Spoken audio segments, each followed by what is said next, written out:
understood. I'm already past the year or the 8. I'm just talking about the actual birthday. I get to edit the entire start of this podcast.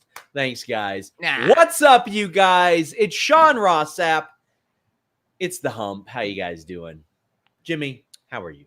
So I have to say, once again, I'm in a rural area with satellite internet. You're blurry, but I don't know if it's on my end. There we go. Okay, it'll work. I need a new webcam. That'll be expensive now, Jimmy. Yeah. Oh, because it would have been otherwise. Yeah.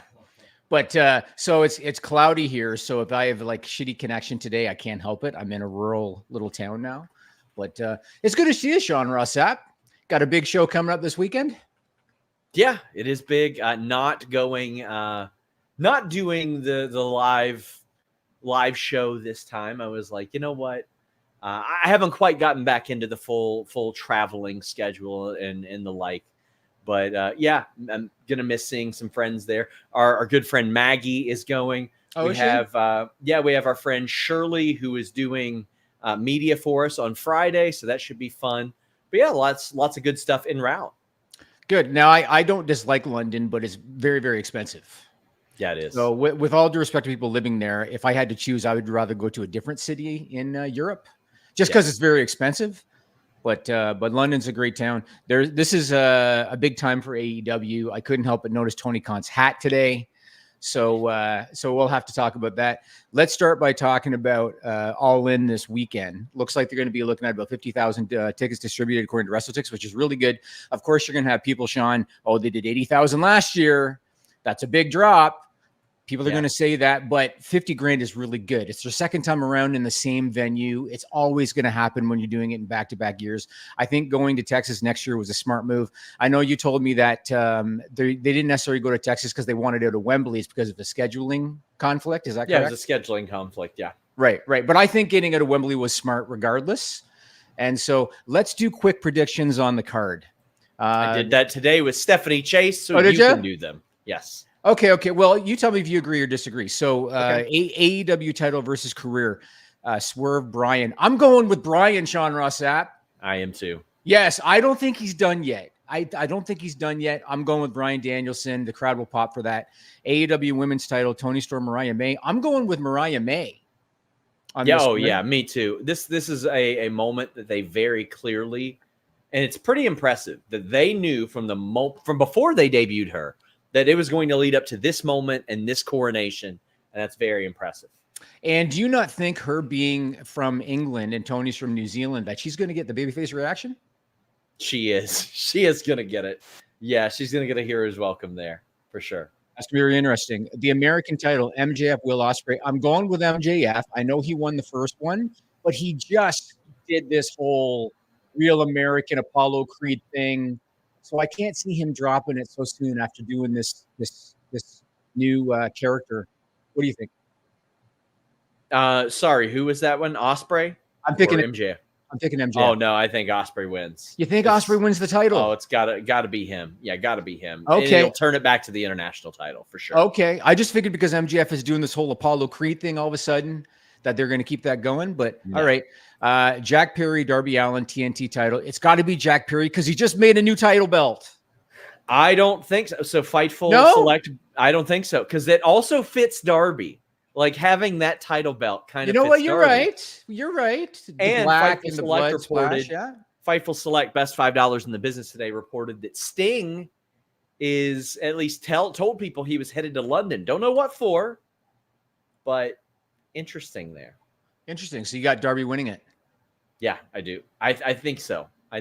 Okay. All right. TBS title, Mercedes Britt. Mercedes retains.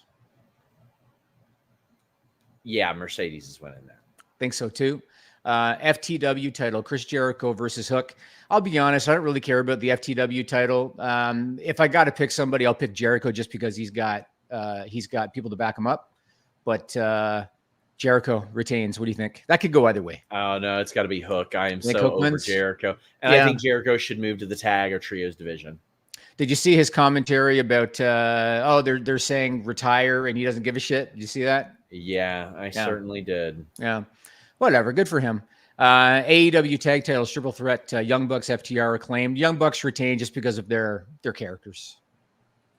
Yeah, I think so too. Mhm. I think so. And yeah, I just think that's the right way to go. And they need to defend those titles more.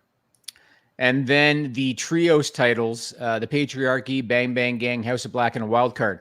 For me, it depends on the wild card team. They're going to determine it on Collision on Saturday. Do you have any guesses on who the wild card team is going to be? I would like for it to be like the Hurt Business, like MVP, Lashley, and Shelton. Wow. I think that'd be kind of cool. Wow. But it wouldn't surprise me to see it be Kip Sabian and Grizzled Young Vets, because Kip Sabian has been involved with like Nick Wayne and Christian a little bit lately. Right. Okay, very interesting. Who are you picking in that one? I'm gonna go with whatever new team there is. The wild whatever card team. new team there is. Yeah. Yes. Okay. And then the Gauntlet Casino for a future title shot. I believe they've only announced Orange Cassidy for it. Oh, they're going to load it up, buddy. So, they are yeah. loading it up. I think you're going to see Hangman, Okada. I think Ricochet. If Jay White is ready, I think he's going to be in there. That's who I think is going to be in there, and I think Hangman ends up winning. So my question next for you was going to be about surprises. So you've already mentioned Ricochet. Do you have any predictions on any additional surprises? You mentioned Sting potentially. I don't think Sting. No, he's had his last match, but I think like it wouldn't surprise me to see like a Paul White or a Nigel McGuinness or somebody who is on the roster but isn't actively on the roster, because you can sort of scoot in and scoot out of that. Right. Now, I don't just mean the Casino Gauntlet. I mean the show in general. Like, are there any other show in general? Yeah, I think Sting would probably pop up. Jamie Hayter, as KE775 says, is she returning this Sunday? I believe she will. I think so. That's what I'm expecting. Okay. Well, it's going to be very interesting. The matches for me, I've always been more into the compelling stories and characters than the in-ring. And so for me, Brian Swerve and Tony Mariah, those are the two matches that I'm most interested in because, again, Brian, career versus title, and Mariah, Tony. This has been a very long-standing story between those two. So those I find very interesting. Now, the other big piece of news. Sorry, do you want to get to Super Chats? Well, yeah. I want to get to Super Chats. Yes, we are on a strict time limit today. Right. Will Ricochet debut today? All in. Motor City Machine Guns update. I have no Motor City Machine Guns updates. I just want to make that clear. Ricochet, I expect him to. I don't know that he will, but I definitely expect him to. Percentage chance that Becky shows up at All In, and Megan Bain update. I don't have a Megan Bain update. She's still working indies. I would say about a 15% chance that Becky shows up because, anything can happen. Anything can happen. SRS turning 1,400. He looks so young. It's that skincare routine. Darren Walker says, SRS, no Dynamite spoilers, please. Watch at 1 a.m. on Triller like I do every week. Do you know why Triller isn't broadcasting it live? It would have had to have been some sort of live broadcast agreement with somebody else that prevented it. Otherwise, I think that they would probably do that for sure.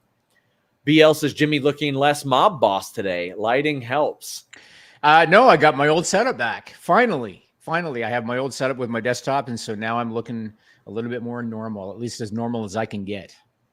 And QT Marshall Mathers has sent a Humper chat. Big thank you for that, saying, flying out Friday morning for my third All-In. After that, I will be in the Swiss Alps, not giving an F about the reaction to it online. Great time to be a wrestling fan. Best buffet ever. Now you want to grow up to be just like me? Nice little Eminem reference there. Yeah, I mean, listen, what I would encourage people to do is not give the bad faith grifters the breath, whether it be WWE, AEW, any of that stuff. Even if you consider some of those bad faith grifters people on our staff or whatever, it's just like, don't do it. It's not worth it. Enjoy what you enjoy. You can have your passionate opinions, but man, brings a tear to my eye hearing you talk like that, Sean. At no point did I argue with people over what wrestling they liked, Jimmy. At no point ever was I in somebody's quote tweets or replies saying, you idiot, you don't like AEW. I mean, that's the reputation, but that just never, I don't do that. I don't care about that. Yeah, you can think the NWA is the best wrestling in the world, and I will not give a shit about it. And some do. Yeah, and some do. No, when it comes to social media negativity, I just avoid it. I just ignore it. I had somebody say, why don't you go after Raj Giri and Eric Bischoff? Well, they leave me alone, man. That's it. Those guys leave me alone. They're very respectful to me. But when people target me, I go at them a little bit. By the way, I want to mention Maggie in the chat said, show us the painting behind you. I can't do it just because it'll screw up my webcam, but it's the classic Muhammad Ali Sonny Liston shot. Yeah. And I'll tell you what we should show Maggie: the money and expense some of her trip, Jimmy. That's what I think we should do. Since I'm not going, I say we chip away at Maggie's. And you're too nice of a guy, and Maggie's too nice of a girl for you to say no now. So there you go. I do say yes too much, don't I? Yeah. K775 says, regarding Ronda's comment about being bitter, the Becky one-on-one match never happened. Didn't you report in late 2022? Becky wasn't bothered. The match didn't happen at Mania 2023. Yes, I absolutely did report that. Yes, she was not bothered by that. I think by that point, she was ready to move on and realize that the ship, I wouldn't say the ship had sailed, but the larger interest in that match had subsided. And she wanted to do other stuff. And that's what she did. And man, Becky really earned her time off and is really enjoying it. I hear that Ronda's Reddit AMA went sideways. Yeah, of course it did. Of course it did. Yeah. You can't say the type of thing that she said and expect people to forget about it and not make an apology of any sort. So, like, you know, you'll have people say, oh, well, you can't hate on them for saying, yeah, I mean, listen, I do not owe anybody like, oh, you know what? I'll give them a thumbs up on that just because their manager released a comment. No, she's an adult. She can say, man, that was really ill-advised. I should not have said that. And a good example, Hulk Hogan. Had people say, why are you still mad at Hulk Hogan for something that he said years ago? Because the people that I talked to that were in the company that had a reason more than anyone to be offended, many of them spoke with me in later years and said, we don't mess with him. We don't mess with him. And then he showed his true colors again. I saw that. That was so disappointing. And I am not the type of person that believes that someone's entire career, life, livelihood should be ruined over any specific comments. If they can learn, grow from it, make amends, all that stuff. I think that that's like, I saw an MMA situation where somebody goes, oh my gosh, these fighters need to make a statement about this person they trained with. Why? They didn't do the heinous shit. They ain't got to do that. Right. But like Ronda should just say, I'm sorry. It hurt a lot of people. I'm sure it affected people. She was one of the most visible athletes in the world saying that about children who died. It's unreal. Tim McFall says, I hadn't thought about it until Sean mentioned him, but if Brian's going to win, Nigel winning the gauntlet and challenging him at All Out could be fun. Honestly, that could be kind of fun. I don't know that they'll do that. I think that, I mean, it'd be very cool. But, do you remember the headbutt sequences that they did in Ring of Honor? Yeah, of course. No more of that. No more of that. Yeah. Man. And then RJ Suburb says, if 2024 was the year of the contract, the previous three dominated with Punk news, rec spec of what 2025 will be the year of. Thanks for Fightful. As popular and as hot as I think wrestling is now, I think with Raw on Netflix, SmackDown on USA, and AEW getting a new WBD deal, which we are about to talk about. And not only that, my hope is that AEW consolidates some of their program and gets it off Friday and Saturday, moves it on to Thursday. I think we have an even hotter actual content wrestling year. You don't have to work towards a deal anymore. You got your money, put some asses in seats for everybody now. That's what I'm thinking. I think that next year will actually be more of an on-screen interest year. I think Raw is going to blow up on Netflix. I saw Logan Paul. I can't recall who the guest was. Might have been Dominic. And Logan Paul said Raw's going to skyrocket. I don't know about skyrocket, but they're definitely going to see an increase in viewership on Netflix, I think, for sure. Yeah. SmackDown's going to go the other way on USA, but Raw is going to see an increase in viewership. And you know what? Maybe because of the increase Raw gets, that will piggyback SmackDown into better numbers on USA. Yeah. It's going to be interesting. This is a bit of a bold prediction, Sean. I'm going to say Vince McMahon gets convicted in 2025. You know what? Yeah, I think so too. Those are my two things for 2025. We have a few more Humper chats. Pat Faruga says, will Hulk Hogan be re-suspended from the Hall of Fame? Any Hall of Fame predictions for 2025? No, he was never suspended from the Hall of Fame. But, and he says, besides Apter, of course, I would love Bill Apter to go into the Hall of Fame. Instrumental in my life and my career. I think Jazz maybe goes in. If I were WWE, I'd put Demolition in as well. I think it's time. The old regime is out. Mm-hmm. Put those guys in. Anybody you're thinking of? I mean, they never did get around to Batista. He was announced and they pulled him out. So he should always be there. And then I guess the other one is Cena. Although I saw Cena in an interview, might have been with Denise, maybe. In an interview, he said he didn't want to go in while he was an active talent, and he's retiring next year. So I don't know, maybe Cena.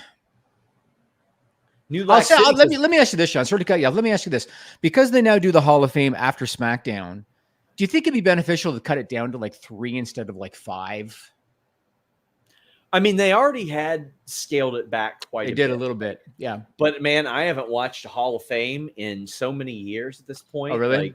And I know that they scaled back the length of the speeches. Like, I wouldn't be able to tell you who the hell is even in it the last few years.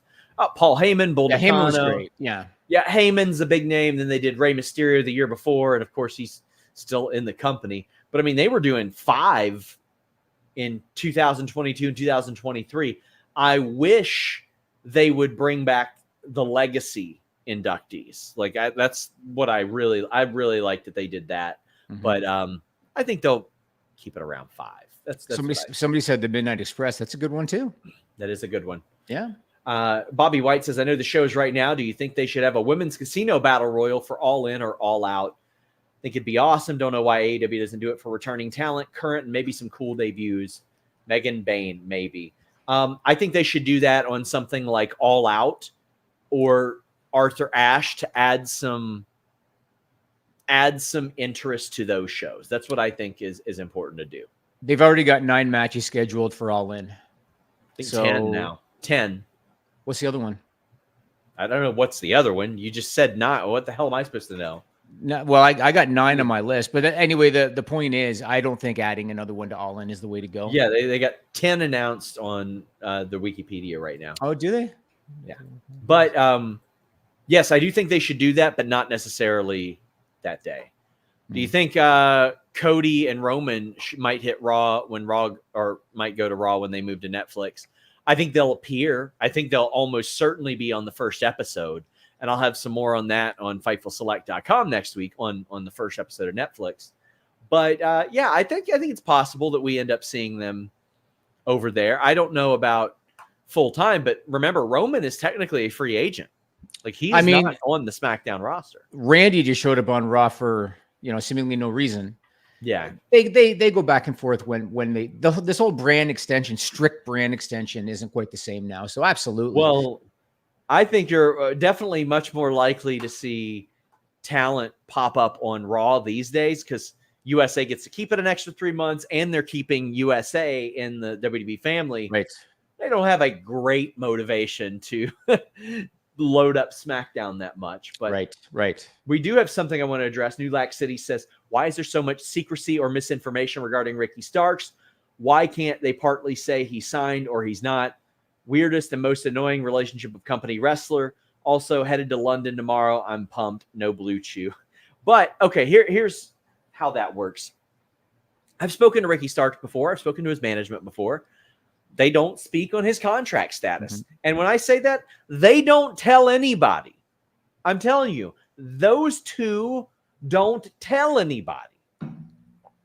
And I've always asked, I've always reached out, not being given that info. Now, I know that some people had put out, well, maybe he was out of contract or maybe it was up in July. I don't have information one way or another, but here's where I would find that hard to believe.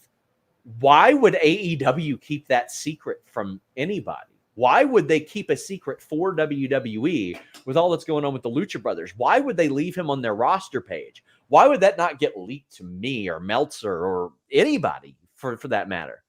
It's that I don't believe that to be the case. And specifically, one thing that I had been told is that largely Ricky Starks' information that gets out there is rarely true unless it comes directly from that group of people.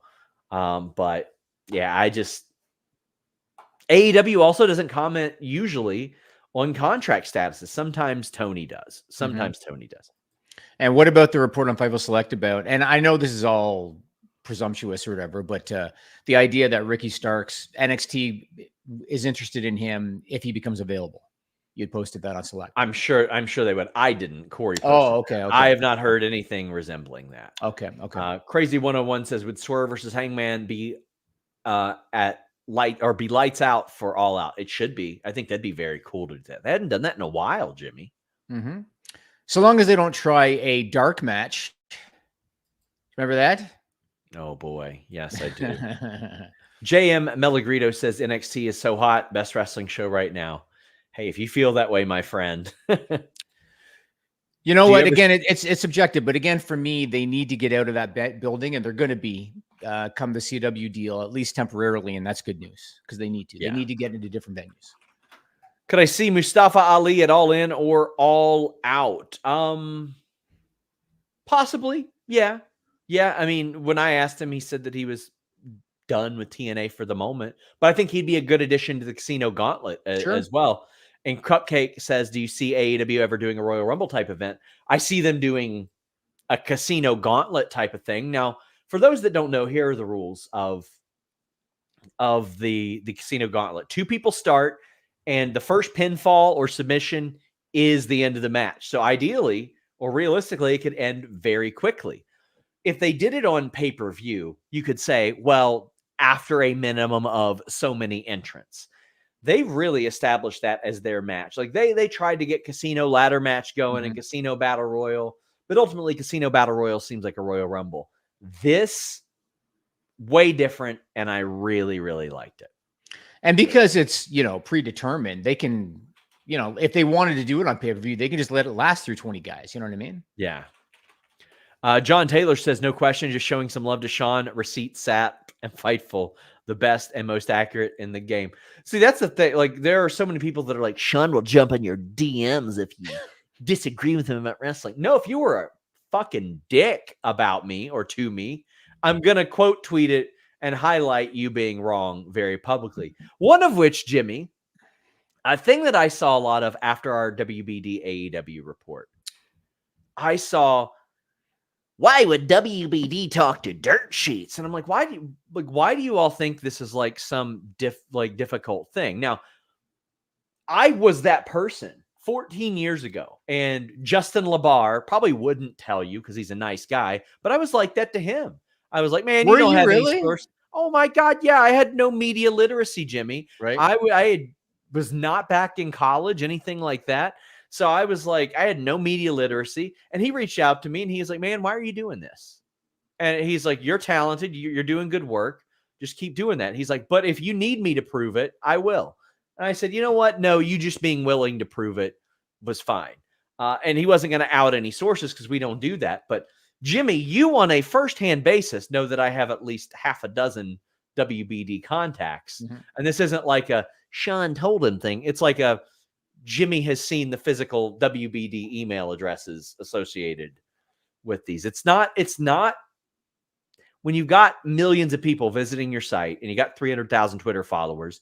Yes, they're going to establish a relationship with you. Mm-hmm, mm-hmm. They've established a relationship with a bunch of media. If you get a press release from them, you've got a relationship with them. Mm-hmm. So and my thing is, like, I hate to say, oh, well, you don't know how this job works, but I don't know how to manage a McDonald's. I don't know how to run the computers at a logistics place. I don't know how to, I don't know how to do payroll at a Quick Stop. I don't know how to do that. And if somebody was like, hey, go do this or tell me how to do it, I'd be like, man, you're shit out of luck. I don't have an answer for you. That is out of my wheelhouse. I don't know how to do it. Why do people even care? Is it because they just don't want to see AEW get a big new deal? Is that what it is? Well, I mean that, and specifically when it's about me, it's because people are just assholes, and then they believe they should be able to say whatever they want and not get checked. And as it turns out, Jimmy, you don't get that mad when I check people, so it's not like I have anybody to answer to there. But so I love it when you post the follow me screenshot. I like that. So because to me, it's quick and quiet is better than going back and forth. So whenever Sean posts a screenshot of somebody being an ass to him, and they just show the follows me because they follow Sean, I like that. Because when you post that, there's no retort. You know there's I only follow you for wrestling news, and I'm like, Fightful's got all that without me being loud, obnoxious, or anything. But for the story yesterday, it is important to note we don't have the figures of like what the thing is now, but I have been told AEW has an offer in their hands, and the previous offers were double what they're making. Right. Right. Yeah. So Tony was on Barstool Wrestling today as we're doing this on the 21st. He was wearing an HBO Max hat, which is what I use for the thumbnail for this. And you and I talked about this last week. So I talked to Brandon Thurston from WrestleNomics about this stuff because he really knows, right? Yes, he does. And I asked him a few weeks ago or even longer, what's the projected current numbers for AEW? Because before they brought Collision in, it had been kind of public what they were making. I think it was like 60 million a year. But when they added Collision, they didn't announce the terms. So I'd asked Brandon to kind of, to the best of his ability, and he thinks that they're making somewhere around 75 million a year currently on their current deal.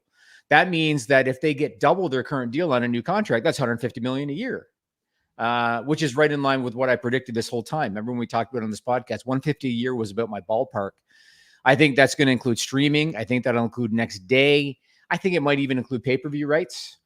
But that's what they're looking at. Here's a question I have for you, Sean. And hold on, before you get into that, I feel like that is important to note that me being told by sources very close to the situation they were offered double, I made sure to establish, well, what does that include? Does that include their current package, or does that include plus library, plus next day streaming, plus pay-per-view?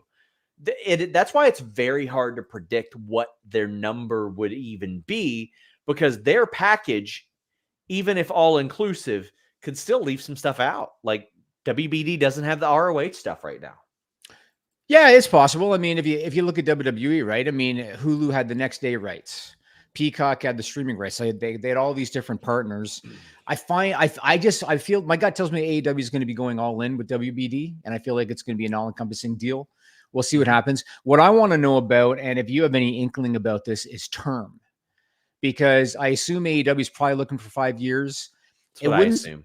Yeah, it wouldn't surprise me if WBD wants to go a little lower, just because AEW has been declining in popularity, and this is a pretty big investment. So I wonder if WBD looks for 3 years. I'm assuming Tony probably wants 5. I'll be interested what happens with that. But either way, you know what's going to happen. Those who engagement farm predicting the death of AEW, sure, it's going to be a very sad day for them, because they're going to get that number. So their original deal was week to week. Then they got the multi-year deal with the option years, and AEW got those picked up. I would imagine it'd be 3 with an option for 2. And to your point, like Jimmy, 5 years ago we did this show, and we were sitting here saying, "Can you believe that these guys did 10,000 outside of WWE?" Yes. Can you believe? And listen, do they have their faults? Of course, attendance should be up. Viewership should be higher. But to act like a company that has done this year a number of shows over 10,000, when the base and the heart of this company existing was, oh my God, can you believe they did 10,000 for a one-off, holy crap, can you believe it show? And they're about to do 50,000. And is it 80? No, it isn't. It absolutely isn't. But 50,000. Imagine we said that 5 years ago, Jimmy. It's true. It's insane. It's insane. On their second TV deal. Man. And you have to remember, okay, for one thing, and I mean no disrespect to some of the talent, they took a lot of guys who are virtual unknowns when it comes to national television and put them on national television. They took people who had left WWE for one reason or another, made them kind of the focal point. Some of the guys they utilized were cast off, Sean, and they became what they became. You definitely have to give them props for that. Whether you hate AEW or not, you have to give them props for that. They're still typically top 3 on Wednesday nights still. Yes. And there's value in that. So you can say what you want about Collision and say what you want about Rampage.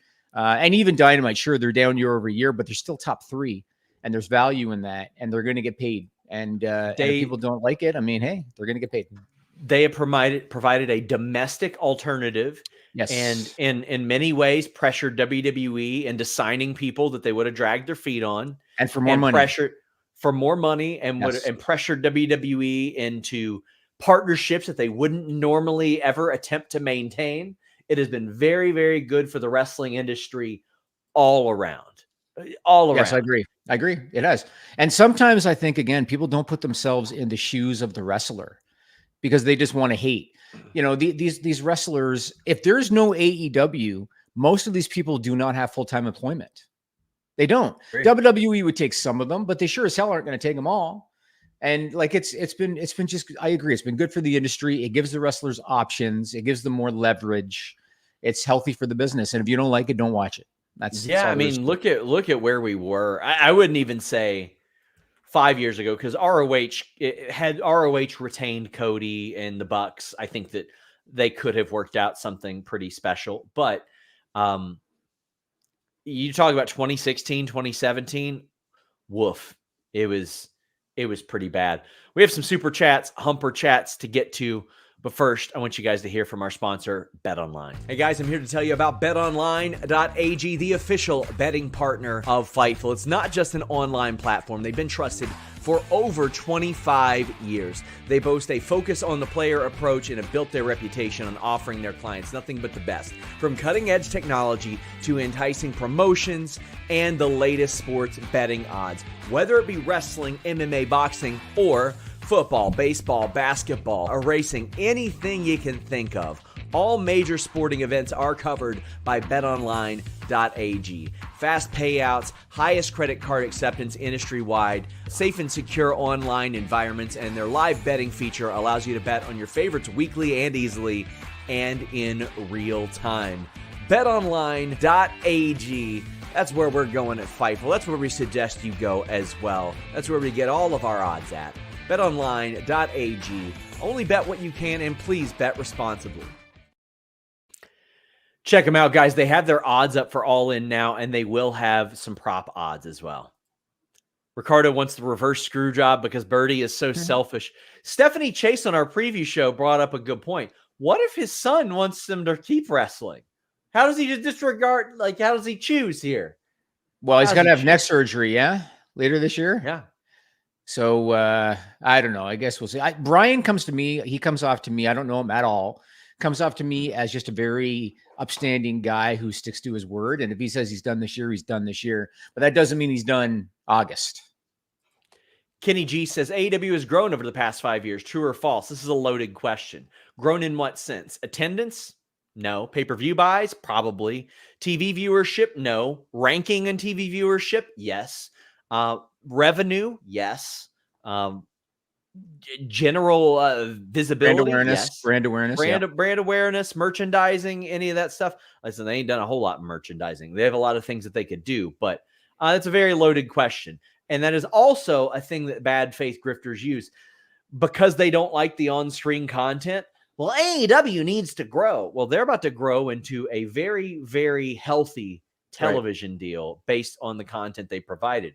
Can always be better. You can always feel how you feel about the subjective entertainment, and I'll never fault anybody for that. But and WWE is not perfect by any means. You know what I mean? Sure. Like what's Jey Uso been doing the last couple months? Right? Guy's like one of the hottest guys on the Raw brand. He's not doing anything. So the WWE is not perfect. But if you don't like AEW, if you don't like Tony Khan, that's fine. But when they sign a new deal for projected 150 million, whatever it is, you have to at least say that's an impressive thing to happen, man, for this young company. SRS, is there a backstory to your troll voice? Yeah, make it as nerdy as possible. Pineapple says Bandito on Instagram teased appearing at the All In Gauntlet. What's the percentage chance it happens? Guy's been a huge miss since his injury. I'd say there's a pretty good chance. If you have to put a percentage on it, I'm going to say 55. I think there's a good chance it happens. But yeah, I would like to see him back. Do you think Mercedes is telling the truth on going back to WWE 2023? She said 3 women's matches. I'm assuming Saraya match gets added. Yeah, I think a Saraya Open Challenge will get added. Listen, I know that AEW was operating on the assumption on All In last year that they were going to end up working with Mercedes. That's what their plan was. As far as Mercedes and WWE last year, I don't know. I know one thing. She's very good at making people talk about her interviews. Sometimes she works a little bit of character in there as well. Plausible deniability. She's a very smart woman. But yeah, I would be surprised if she hadn't had talks with them. John Taylor says the bad faith crowd will go WBD overpaid if the number is high, or LOL WWE got way more money if the number isn't WWE level. Agreed. Of course they will. Yeah. I mean, there are people acting like 50,000 is a bad thing. Man, I'll give you guys a little stroll down memory lane for those that don't remember. John Alba and I used to have a running rib on Twitter where we would say, tarped, they tarped this off, because we would get sent attendance stuff from WWE shows where they had tarped off areas. And I can't tell you how many times I reached out to those people and said, I don't fucking care. I don't care. Doesn't matter to me. Do not care. Stop sending me these. It's not that important. I am not a big attendance guy. Now listen, if it's like scary bad, like the company might shut down bad, if 100 people showed up, that would be a problem. And if 50 to 80,000 show up, that's great. They pack it, they sell it out, they do great break records. It's fine. I don't have a great need of the tarp stuff. And now we post that and people take it way serious. It's so odd. They take everything seriously. The funny thing is if they did draw 100 people, but they still rank number 3 on Wednesday night, they're fine. You know what I mean? Yeah. They'd still be fine if the rating was still there, even with 100 people in the building. If the rating was there, they'd still be all right, because the business has changed. It's just not a live event business anymore. Yep. Guys, we have a few more super chats, humper chats, and we'll cover probably another topic or two. Got to wrap up a little bit early because I'm interviewing Nick Nemeth today. Bobby says, what's the temp check for Shane McMahon talks with AEW? Would you take the over or under on an appearance at All In? That's a good one. God, I've thought of like 15 names that could be in the gauntlet. Shane McMahon in the gauntlet would be funny. Really? It'd be funny. But you know where I really want to see him? Interfering in the tag team ladder match to help out the Young Bucks, Jimmy. To help the Young Bucks? Help the Young Bucks. Really? To join the Elite. Is that right? Then Tony'd have to become an on-screen character at that point. Not necessarily, but, no? but maybe a little bit more than normally. Because there'd have to be somebody, either you have Tony on the other side, or it'd have to be somebody that's got a connection to Shane, whether it be like a Jericho or whoever the hell. It'd have to be somebody with a connection to Shane. Yeah. Brookley Hathaway says, apologies as I can't remember your report. Do you think the Ricky Starks and Adam Copeland promo actually hurt Ricky or made Ricky upset? I know he was in a tag team after, but he really hasn't been the same single star since he was or since then. That's what we'll say. He didn't want to be in that tag team. He didn't want to beat Big Bill either. But he never said that it bothered him. I think there was some other stuff surrounding that, like in a match, that bothered him. I think, because that's, at least when I asked, I was told, no, he wasn't bothered by the promo. But I mean, the promo wasn't good that Copeland cut on him. Like, oh boy, he dresses like The Rock and et cetera. Heard that one before. But no, I don't think that made Ricky upset. Kenny G says, fourth ever chat. Ask him if Nemeth will join AEW. Ask Nemeth. Yeah, that's what it means. Yeah. I mean, it's a TNA-centric interview, but I can talk to people associated with it and find out if he's been considered or has had those talks. But before we wrap up, Jimmy, we have Matt Hennessy with a monster super chat. Says, WWE and AEW fans may not like to hear this, but the companies need each other. Triple H needs TK to push him and be a better booker. Tony Khan needs Triple H to push him to be a better booker. Talent jumping back and forth is a good thing. I mean, it's great for our business too. Like next year, I'm looking at things and I'm like, okay, we're going to have different approaches to our scoops. We're going to have a lot more temperature taking, because sometimes when there isn't a great free agent crossover necessarily, we go and find out other things. This year has been a big contract year. I don't think there's been a week where I didn't have contract news. Had some this week. Had Randy Orton last week. Got a couple more in WWE next week. I had a Bash in Berlin. Like, this is the healthiest it's been as far as a contract situation since 2019. And what happened in 2019? AEW started. Before that, the biggest contract movement we got was 2016, 2017, where WWE was so monotonous and bad that Cody Rhodes, Ryback, Jack Swagger, my God, who else? Bad News Barrett just said, let me go. Let me get out of here. So I'm so glad that 8 years later, after we started Fightful, we're talking about one company that's doing insane business and has the best creative it's had in probably 2 decades. And then another company that is 5 years old on a little bit of a downslide, but is about to get a healthy TV deal. I'm glad that we're in that position, Jimmy. And I definitely agree that having AEW around pushes Hunter to do better. And even when Vince was still there, WWE started getting better in terms of the quality of the product when AEW came around. So it definitely helps having competition to kind of keep you on your toes. Sean, I want to ask you about a funny little report that I read. Just to get your thoughts. And I'm not going to say confirm or deny or what have you heard. I just want to get your thoughts because I found it kind of funny. So Mike Johnson of PW Insider did a Q&A. And as part of that, he said that Triple H pays attention to what the audience wants to the extent that many times in Gorilla, he'll be scrolling through Twitter during the broadcasts. And I found that funny because I thought about that promo. You know the promo, Sean, where Hunter in the ring was making fun of people on Twitter. And, we don't want to upset the people on Twitter because they're going to post whatever. He is clearly active on Twitter. And I'm not saying because of the PW Insider report. You see the post by Hunter.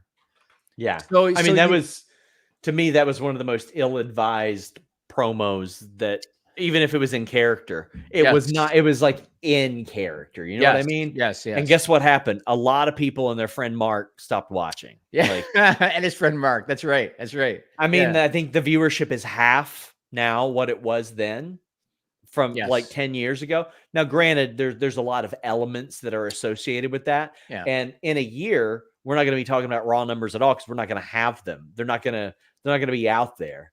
But yeah, and I had people say, "Oh, Betty's got a burner." Everybody I talked to was like, "You see the stuff that man accidentally likes. He's using his actual profile, right? Like he's not hiding behind something. He doesn't have a burner, from what I understand." So, isn't it interesting how the business has changed with that respect? That the guy in charge is reportedly in Gorilla going through social media because it matters. And when you think about, sure, social media is toxic and tribalism and all of that, but you know the power of social media. Look what happened with Cody at WrestleMania, right? That was like a viral campaign that got him back into the main event. So at least Hunter has the wherewithal because Vince McMahon sure as hell wouldn't do that, you know? Yeah. So. And listen, I think a lot of that comes back to sort of the thing I brought up earlier where people are like, why would WBD actually talk to a dirt sheet guy? And I'm like, things have changed, guys. Yes, like, things have changed. Yep. Just because there's some psychopaths on the World Wide Web that, obsess over wrestling media and the opinions of people on Twitter. Yep. The perception has changed in a lot of ways. It's just, that's the way it is. Definitely. Matthew England says, any chance the first Netflix on Raw is a stadium show? Any scoops on the location? No, I don't have any scoops on the location.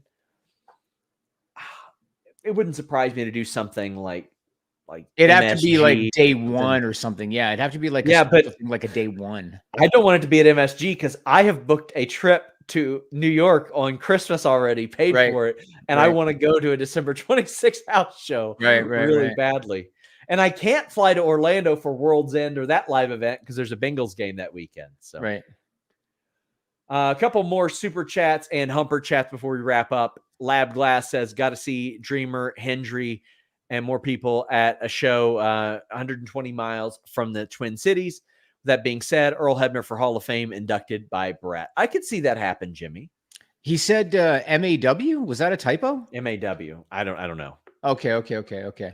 Yeah, Brett's cool with Earl again now, right? Yeah. Like they made amends and everything. That's cool. I want to talk a side note about AEW's Canadian rights real quick. And the reason I want to do this is because Michael Higgins asked me this on Twitter and there's a little bit of confusion. So right now in Canada, WWE has the Rogers contract. So Raw and SmackDown air on Rogers Sportsnet, but that's going away in January when WWE moves to Netflix in Canada. So Raw and SmackDown are going to be on Netflix here. So at the same time, Warner Brothers Discovery signed a deal with Rogers. And come January, Warner Brothers brands are going to be on Rogers Television, including HGTV and the Food Network. And so Michael said, so that means AEW is moving to Rogers in January. Sure. No. So this is why I wanted to mention it. Okay. AEW is not a brand owned by Warner Brothers like those other stations. AEW is a brand that they license.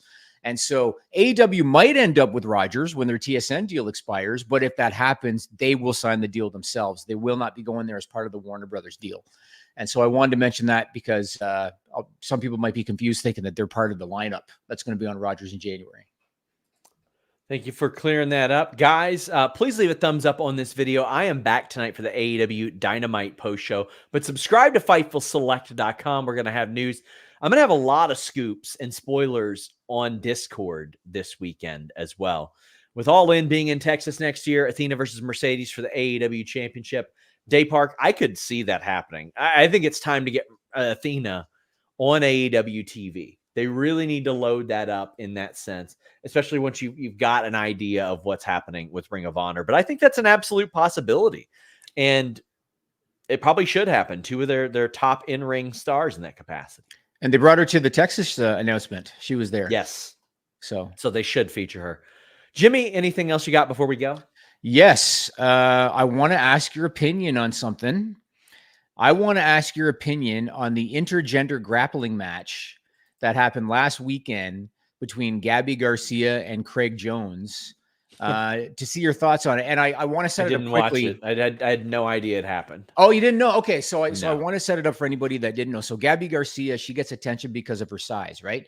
She's 6'2", about 200 pounds, big jacked up girl. She's got a background in MMA and jiu-jitsu. There's a guy named Craig Jones. He's also an MMA fighter and a jiu-jitsu grappler. And he created his own tournament called the Craig Jones Invitational. They did a show in Vegas last weekend. They drew like 15,000 people to the Thomas Mack Center. And they did a legitimate grappling match. And he's one of the greatest grapplers in the world, too. Well, at the weigh-ins prior to the event, when they did a stare down, he kissed her. And so she wanted to back out, but they went down with it, and he won by submission. He got her in a rear naked choke and won by submission. And I wanted to ask your thoughts on this because I'm not a fan of it. Of intergender fights, legitimate intergender fights. Yeah. And the reason is because you're setting a precedence, and you know how promoters are. A promoter is going to try to one-up it, and they're going to look at it like, oh, shit, they drew 15,000 people. They made money. So maybe now we're going to do an intergender slap fight or something. So I'm not a fan of it. I don't have an issue if there's no striking. I have trained when you train MMA, you train with people of the opposite gender all the time. Okay. And it's grappling. No problem with it whatsoever. Okay. I mean, so long as they stick to grappling, I guess, I'm always just worried about precedents, about establishing precedents and some greedy promoter that finds a way to make money so that's my biggest issue with it. We got 6 more minutes. So one more question. No, we don't, Jimmy. No. I've been trying to wrap up for 10 minutes so I can get ahead of this. I got edits on this. Okay. I thought you said 3:59. You are the worst. And look at this. People says, when SRS wants to dash off and Jimmy says, just one more thing. Yes. Told me 3:59. Yes, that's before I had to make massive fucking edits to this show, Jimmy. Tavion Heights says, or Corey David says, thoughts of Tavion Heights in Noah. I haven't got to watch all of it, but it's good for NXT talent to be doing this. Meet Normus. If I missed your super chat, it isn't listed. Just send it to me. I will read it tonight if possible. But Jimmy, I am forcing you off the air now. Please tune in to the post Dynamite show tonight. Until next time. Wait a sec. One more thing.